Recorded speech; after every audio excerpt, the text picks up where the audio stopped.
नमस्कार दोस्तों, स्वागत है आप सभी का चिराग क्लासेस के ऑनलाइन यूट्यूब चैनल के ऊपर। तो फ्रेंड्स, कैसे हो आप लोग? आशा करता हूं आप सब बढ़िया होंगे। तो फ्रेंड्स, आज का ये वीडियो आप सभी कैंडिडेट के लिए बहुत ज्यादा इंपॉर्टेंट रहने वाला है। आज के इस वीडियो के अंदर हम बात करने वाले हैं एसएससी जीडी भर्ती 2026 फिजिकल के लिए कितना स्कोर जरूरी है ताकि आपका सिलेक्शन हो सके। क्या वैकेंसी इंक्रीज होगी या नहीं होगी, इसके बारे में भी जानकारी देने वाला हूं।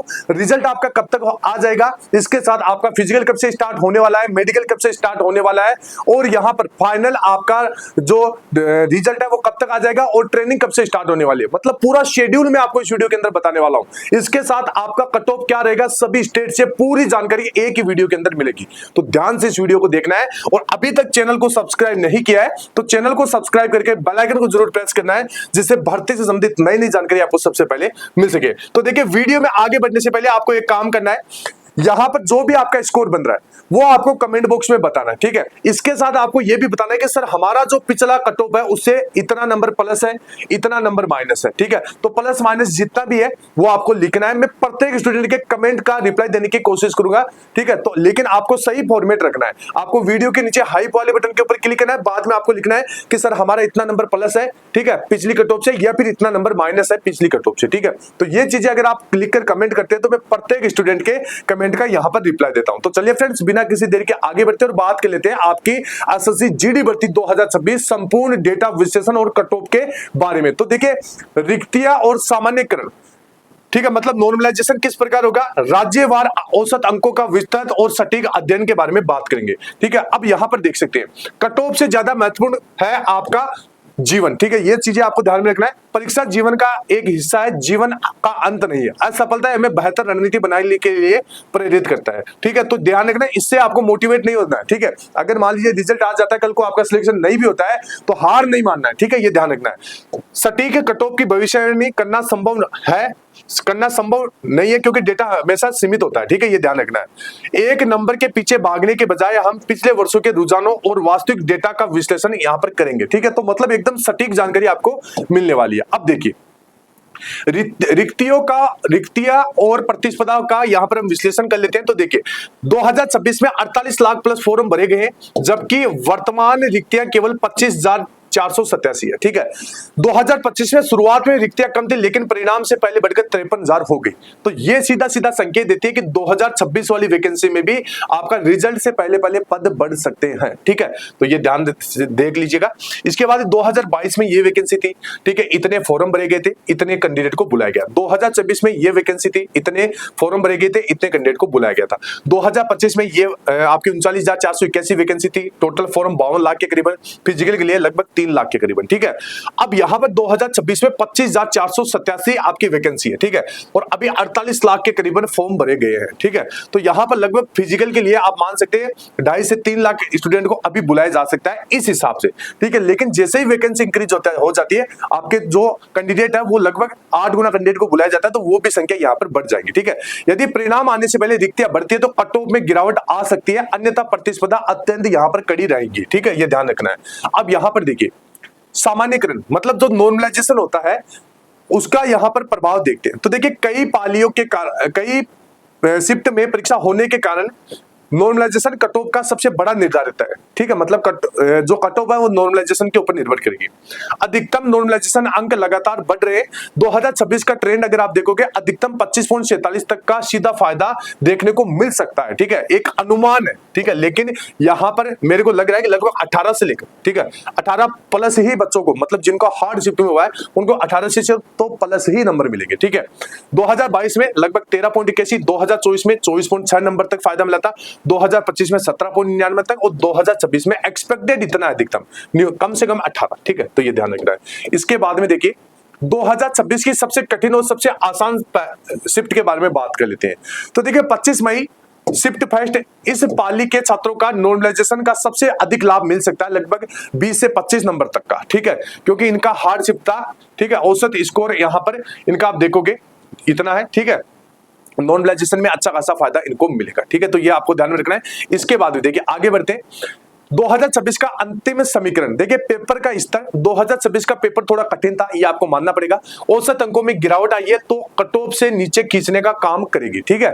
अब देखिए रिक्तियों का खेल, यदि रिक्तियां 25,487 ही रहती है तो कट ऑफ पिछली बार से अधिक जाएगी, यदि परिणाम से पहले रिक्तियां बढ़ती है तो बाहरी राहत मिलेगी, ठीक है। अब देखिए कठिन शिफ्ट वाले छात्रों को डरने की आवश्यकता नहीं है, क्योंकि यहां पर उनको नॉर्मलाइजेशन में 25+ तक का फायदा मिल सकता है।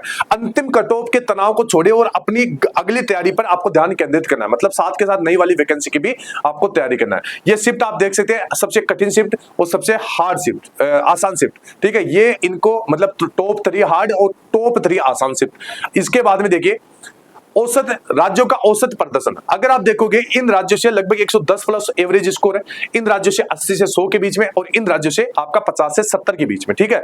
तो देखिए राज्य का अंतिम कट ऑफ वहां के छात्रों के औसत प्रदर्शन पर निर्भर करता है। अगर आप देखोगे सुरक्षित स्कोर का वर्गीकरण, तो देखिए यहां पर यूपी, बिहार, राजस्थान, हरियाणा को हमने रेड जोन के अंदर रखा है। एक बार ये चीजें आपको ध्यान से देख लेना है, क्योंकि इसके बारे में मैं आपको थोड़ा सा आगे बताऊंगा।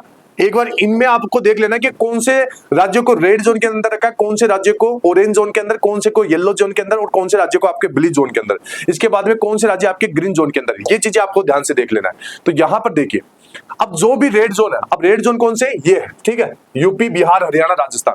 अब यहां पर देख सकते हैं कट ऑफ आपका इसके आसपास रहने की संभावना है, ठीक है। अगर आपका इतना नंबर है तो आप सुरक्षित है, ध्यान रखना, ठीक है। उत्तर प्रदेश, हरियाणा, राजस्थान, बिहार, तो ये चीजें आप अच्छे से देख लीजिएगा और साथ के साथ देखिए स्क्रीनशॉट भी आपको लेते रहना है, ठीक है। इसके बाद में देखिए यहां पर ऑरेंज जोन के अंदर जो मैंने अभी आपको शुरू में बताया था, मध्य प्रदेश, दिल्ली, उत्तराखंड और हिमाचल प्रदेश, यहां पर इनका ये कट ऑफ आपका रह सकता है, ठीक है। तो आपको भी साथ के साथ अपना स्कोर बताना है, इसके साथ ये भी बताना है कि हमारा पिछला कट ऑफ से कितना नंबर प्लस है, कितना नंबर माइनस है, ठीक है। इसके बाद में येलो जोन के अंदर जैसे झारखंड, छत्तीसगढ़, वेस्ट बंगाल और ओडिशा के अंदर, ये आपका कट ऑफ इसी के आसपास आपका रहेगा, ठीक है। तो ये ध्यान रखना है। इसके बाद में येलो जोन महाराष्ट्र, गुजरात, पंजाब, चंडीगढ़, ठीक है, UR, OBC, EWS, SC, ST. इसके बाद में देखिए ये ब्लू जोन के अंदर है आंध्र प्रदेश, तेलंगाना, कर्नाटक, केरला, तमिलनाडु, ठीक है। साथ के साथ चैनल सब्सक्राइब कर लीजिएगा, ठीक है। अब देखिए ग्रीन जोन के अंदर जहां पर कट ऑफ बहुत कम रहती है, ये राज्य है, ठीक है, नोट कर लीजिएगा एक बार। इसके बाद में आगे बढ़ते हैं। अब देखिए ग्रीन जोन के अंदर और भी जो राज्य है, ठीक है, वो देख लीजिएगा। इसके बाद अभी देखिए वीडियो में आगे बढ़ने से पहले अगर आप भी एसएससी जीडी भर्ती 2027 की तैयारी कर रहे हैं तो आप सभी के लिए चक्षु पब्लिकेशन की बेस्ट बुक मार्केट के अंदर आ चुकी है। ये बुक आपके नवीनतम एग्जाम पैटर्न के ऊपर आधारित है, 2027 का लेटेस्ट एडिशन है। अब वर्दी दूर नहीं है अगर आप चक्षु पब्लिकेशन की इस बुक से तैयारी करते हो। ये बुक आपके सामान्य ज्ञान की रहेगी, इसमें आपके गत वर्षों के जो भी प्रश्न पूछे गए एसएससी जीडी के अंदर उनका व्याख्या सहित आपको सॉल्यूशन इसके अंदर देखने को मिलेगा। यह पुस्तक हर हाल में अन्य पुस्तकों से बेटर मानी गई है। 750+ ऑब्जेक्टिव टाइप के क्वेश्चन विद सॉल्यूशन मिलेंगे। ये बुक आपके 100% अकॉर्डिंग टू सिलेबस भी है। अंदर से भी आप देख सकते हैं, बहुत बढ़िया बुक है। सबसे पहले जो भी आपके जैसे सामान्य ज्ञान की बुक है तो इसके जितने भी टॉपिक है उनको बढ़िया तरीके से समझाया गया है। इसके बाद में यहाँ पर देख सकते हैं ये इनके अन्य एडिशन भी है, इनको भी आप परचेज कर सकते हैं। इसके साथ चक्षु पब्लिकेशन ने एसएससी जीडी भर्ती 2027 के लिए सब्जेक्ट वाइज बुक का यहाँ पर कॉम्बो पैक मार्केट के अंदर जारी कर दिया, जिसमें सामान्य ज्ञान, रीजनिंग, मैथमेटिक्स और हिंदी सभी की बुक मिल जाएंगे। सभी बुक 100% अकॉर्डिंग टू सिलेबस है। सभी में 750+ ऑब्जेक्टिव टाइप के क्वेश्चन मिलेंगे विद सॉल्यूशन। तो अगर आप इस कॉम्बो को परचेज करना चाहते हैं तो लिंक वीडियो के डिस्क्रिप्शन बॉक्स में दे रखा है, जाइए परचेज कीजिए और अपनी तैयारी को और भी ज्यादा बेहतर बनाइए। अभी आप सभी के लिए खुशखबरी है, क्योंकि देखिए वैकेंसी बहुत जल्द बढ़ने वाली है। इसका मैंने पूर्व आपको बता दिया है, 61,738 पद खाली है, ठीक है। और देखिए सीआरपीएफ पे इतने पद खाली है, सीआईएसएफ में इतने हैं, आईटीबीपी में अभी इतने पद खाली है, ठीक है। तो यहां पर आपकी इन पोस्ट के अंदर वैकेंसी बढ़ सकती है। यह कोई अनुमान नहीं है बल्कि सरकार का आधिकारिक डेटा है, ठीक है। तो यह आपको ध्यान में रखना है। इसके बाद यह जानकारी कहां से आई, तो गृह मंत्रालय द्वारा यह अभी जानकारी दी गई है, ठीक है। राज्यसभा में प्रश्न संख्या 1201 का उत्तर यहां पर दिया गया है। 100% प्रमाणिक और विश्वसनीय जानकारी है, ठीक है। इसके बाद में देखिए सरकार ने क्या क्या चेंजेस किए हैं, तो देखिए यहां पर एसएससी के साथ एमओयू का समझौता हुआ है, यानी हर साल एसएससी जीडी की भर्ती आएगी, नोडल फोर्स बनेगी उच्च पदों के लिए, जैसे यहां पर head constable, sub inspector, assistant commando, ठीक है। इनके लिए सभी के लिए एक नोडल फोर्स बनेगी। इसके साथ समयबद्ध भर्ती यानी नॉन जीडी कैडर के खाली पदों के को एक तय सीमा में के अंदर भरने के लिए निर्देश भी यहाँ पर दिए गए। इसके साथ देखिए भर्ती प्रक्रिया में तेजी लाने के लिए आरएफआईडी तकनीक इस्तेमाल की जाएगी। मतलब इस बार जो आपका फिजिकल है वो आरएफआईडी बेस होगा। जल्दी मेडिकल जांच होगी, मतलब भर्ती में जो मेडिकल में समय लगता है उसको कम किया गया, ठीक है। इसके साथ डीपीसी की नियमित बैठकें भी होगी, जिसमें प्रमोशन वाले खाली पदों को भरने के लिए लगातार बैठक की जा रही है। अब देखिए आपका जो सीबीटी का जो रिजल्ट है वो कब तक जारी हो जाएगा। तो 2018 में 3 महीने 10 दिन लगे थे, 2021 में आपका रिजल्ट जारी होने में 3 महीने का समय यहां पर आपका लगा था। इसके साथ आपका 2022 में लगभग 2 महीने यानी 53 दिन का समय लगा था, और 2023 में 3 महीने का, यानी एसएससी का औसत समय परीक्षा के अंतिम दिन से रिजल्ट आने में औसतन 2.5 से 3 महीने का समय यहां पर लगता है, ठीक है। इसके बाद में देखिए एसएससी जीडी 2026 के लिए रिजल्ट की सटीक भविष्यवाणी में आपको बता रहा हूं, अगस्त 2026 के मध्य तक आपको रिजल्ट देखने को मिल जाएगा, ठीक है। तो ये ध्यान रखना है, यानी परीक्षा समाप्ति के लगभग 2.5 से 3 महीने बाद में। प्रोविजनल आंसर की पहले ही आ चुकी है, जिससे प्रक्रिया में और तेजी देखने को आपको मिल सकती है, ठीक है। तो ये ध्यान रखना है। इसके बाद में देखिए कुछ कैंडिडेट के भ्रम है कि भाई हमारा आसान शिफ्ट में एग्जाम होता है 11 से 12 नंबर कर देंगे, तो ऐसा कुछ भी नहीं है। अधिकतम अगर आपको जो नुकसान हो सकता है वो है आपका 0 से 3 नंबर तक का, ठीक है। तो ये ध्यान रखना है। तो घबराने की जरूरत नहीं है, नकारात्मक नॉर्मलाइजेशन का प्रभाव न्यूनतम रहेगा, ठीक है। मतलब इतना ज्यादा नंबर आपका नहीं कटेगा। इन शिफ्ट को लगभग 14 से 16 नंबर का फायदा मिलेगा, इन शिफ्ट को 13 से 15 और इन शिफ्ट को 9 से 11 नंबर तक का फायदा देखने को मिल सकता है। और अगर ये शिफ्ट है तो इनको 7 से 9 नंबर तक का, अगर ये शिफ्ट है तो 5 से 7 नंबर तक का, ये शिफ्ट है तो आपका 0 से 3 नंबर तक का फायदा मिलेगा। अगर आप डिटेल वाइज कट ऑफ का वीडियो देखना चाहते हैं तो ये वीडियो है आपको चैनल में मिल जाएगा, एकदम 100% मतलब जो भी एनालिसिस करके हमने ये वीडियो बनाया है, एक्सपेक्टेड कट ऑफ बताइए, 1 घंटे 8 मिनट का वीडियो, सभी स्टेट का, सभी फोर्स वाइज कट ऑफ, सभी एरिया वाइज कट ऑफ मैंने कवर किए। तो ये जाके आप जरूर देखेगा। फिर मिलते हैं नेक्स्ट वीडियो के अंदर, तब तक के लिए जय हिंद, जय भारत, वंदे मातरम।